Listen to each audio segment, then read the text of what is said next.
A reading from the book of Exodus, beginning at chapter 14, verses 21 through 31.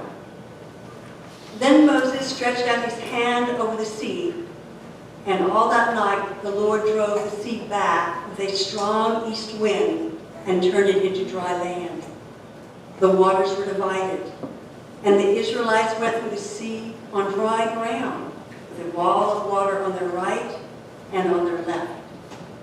The Egyptians pursued them, and all Pharaoh's horses and chariots and horsemen followed them into the sea. During the last watch of the night, the Lord looked down from the pillar of fire and cloud at the Egyptian army and threw them into confusion.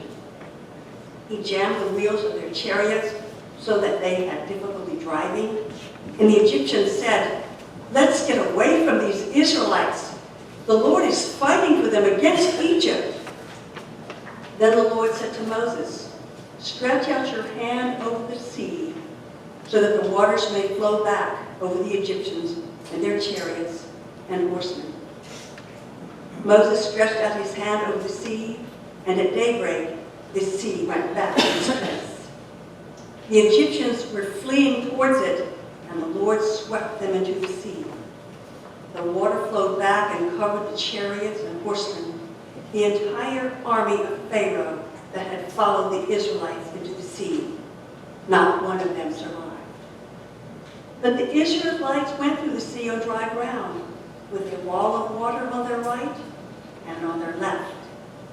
That day the Lord saved Israel from the hands of the Egyptians, and Israel saw the Egyptians lying dead on the shore.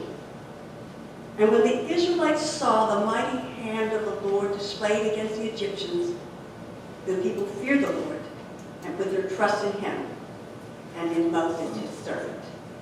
The word of the Lord.